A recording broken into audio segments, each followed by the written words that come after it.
Господине Плевнелиев, како би ја опишале моменталната политичка ситуација во Бугарија и зошто, според вас, досега не се формираше политичка влада? Благодаря ви за поканата за това интервю. В България се намираме в преходен период между доминацията на Бойко Борисов, който спечели всички избори в България от 2006 година насам и доминираше политическата сцена за 15 години. И след доминацията на Борисов се търси нова устойчива политическа формула, която още не е намерена. За това ще ходим за трети път в рамките на тази година на избори. Това, което можем да обясним с едно изречение е, че враговете на Борисов се обединиха, но той продължава да бъде достатъчно силен и дори и сега е първа политическа сила. Именно за това и тази нестабилност. От 6 политически партии 5 са срещу Борисов и въпреки това не им стига, за да могат да направят устойчиво правителство. Но сме сигурни, че само след няколко седмици ще имаме правителство и президент в България. Според вас, как ви се изгледате дека нови парламентарни избори ќе донесат решение на актуелната политичка криза? Мога категорично да се ангажирам към вас, нашите приятели в Скопие, че след идващите през ноември парламентарни и президентски избори, България ще има свой нов президент, свой нов министър-председател и нов парламент. Няма шанс тази нестабилност да продължи повече, защото и хората тук са уморени от избори до дупка. Така че след изборите през ноември ще има и правителство, и министър-председател, и президент.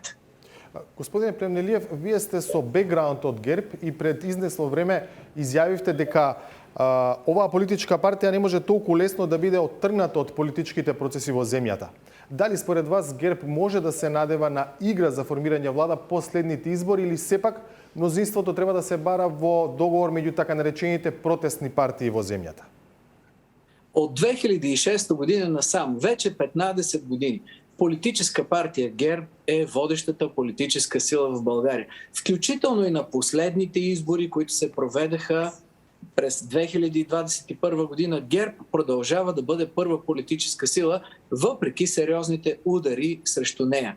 Нещо повече, всички други политически партии се обединиха около това да елиминират тотално ГЕРБ и от политическия живот, и от властта. Но това няма как да се получи. Не е възможно, въпреки обединението на всички срещу ГЕРБ.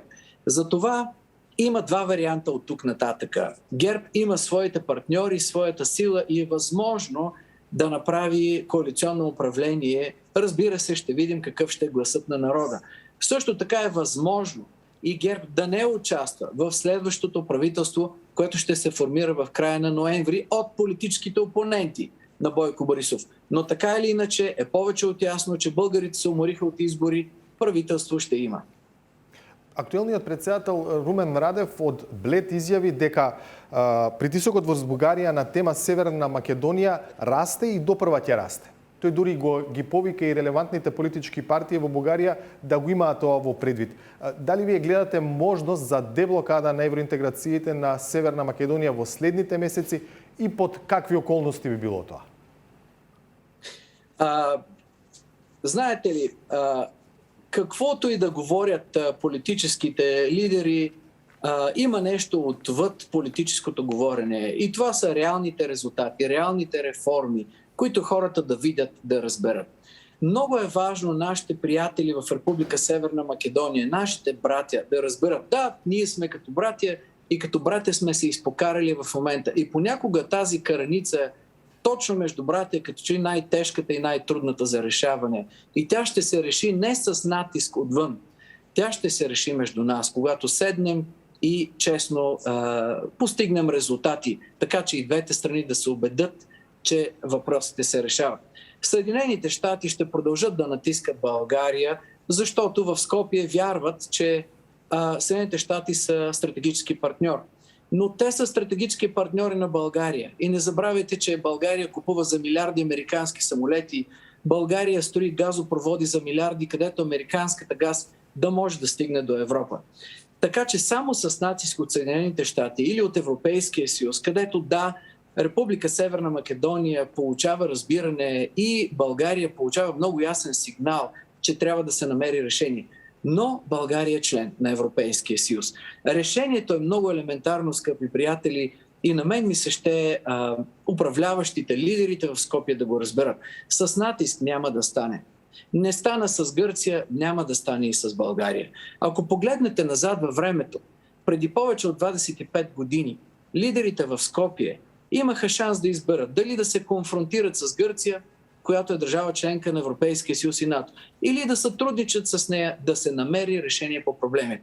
Избраха конфронтацията. Това забави фатално интеграцията на Република Северна Македония в европейската общност. И 25 години по-късно, слава Богу, бе намерено решение. Сега имаме същата ситуация. Този път лидерите в Македония трябва, в Република Северна Македония, трябва да я решат за себе си. Дали ще тръгнат на конфронтация с една друга държава, членка на Европейския съюз и НАТО, или ще се търси решение, диалог и разбирателство, сътрудничество. Решението е в сътрудничеството. Какво трябва да се направи? Много просто. Направете това, което вече направиха в Албания. И няма кой да ви спре. Защото за разлика от Република Северна Македония, Албания направи честно преброяване, видяха се всички малцинствени групи, появи се и българско национално малцинство, то получи своите права и ние не можем нищо да кажем, защото европейските ценности бяха спазени. Република Албания направи също така реформи, смени учебниците, каза истината за идеологията на комунистическия режим, подписа договори за добросъседство, които работят.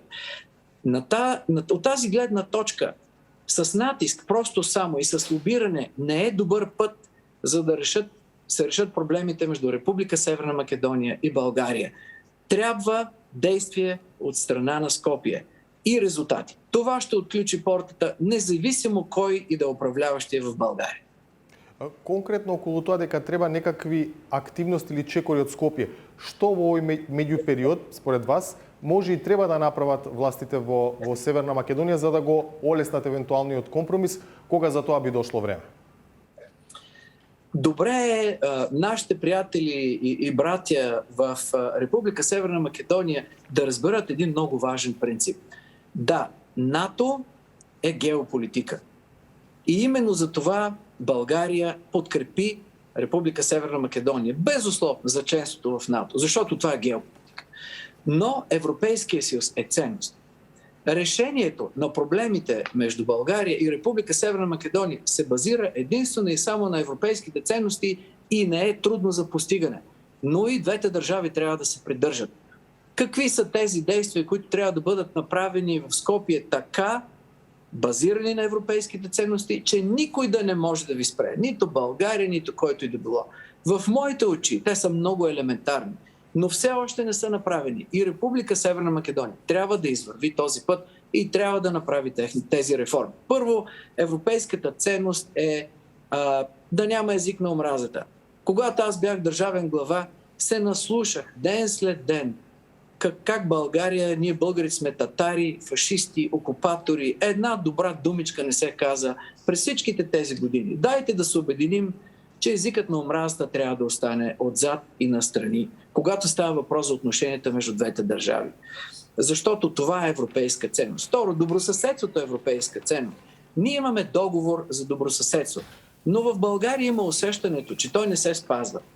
След 2019 година, когато Република Северна Македония стана член на НАТО, този договор не се изпълнява изобщо. Преди това имаше надежда между 2017 и 2019. И вие трябва да разберете притесненията на София.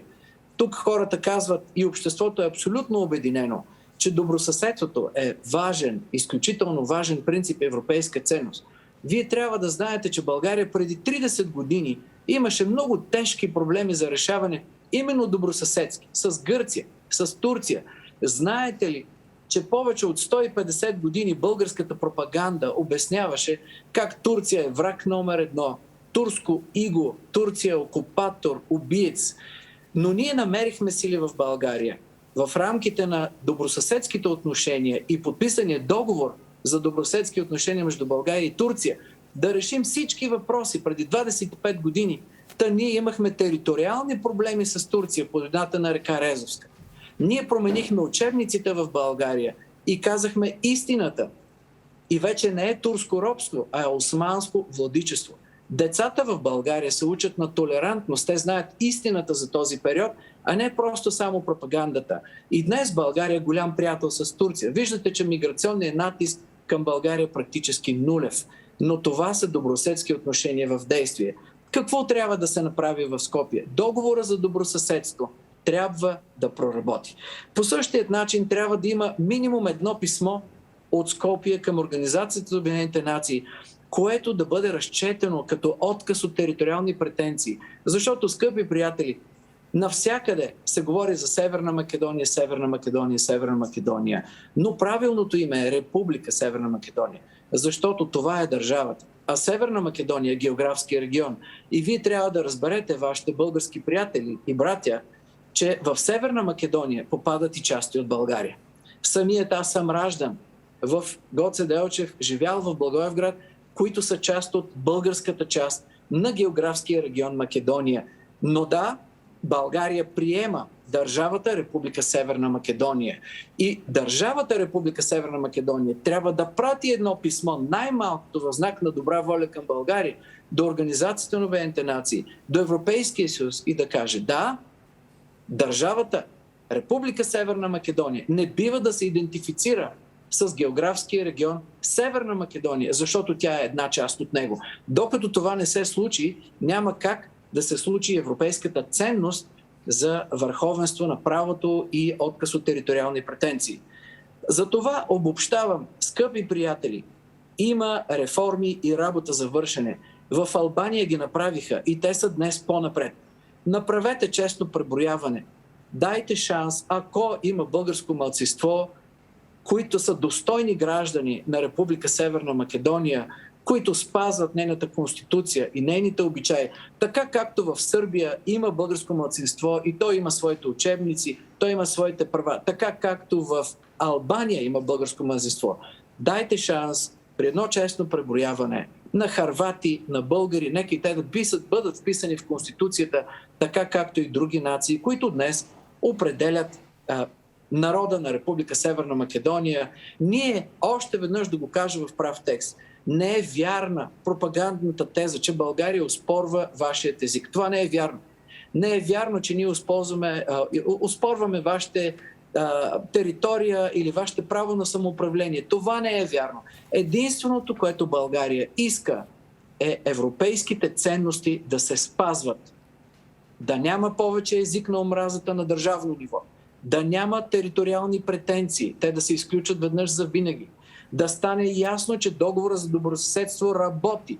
Така както България сключи такива договори с Сърбия, с Румъния, с Гърция, с Турция и те работят. Когато тези неща се свършат, никой не може да ви спре и аз ви пожелавам успех. Господин Плевнелиев, ви благодаря много за това интервю. Успех, благодаря. Всичко добро.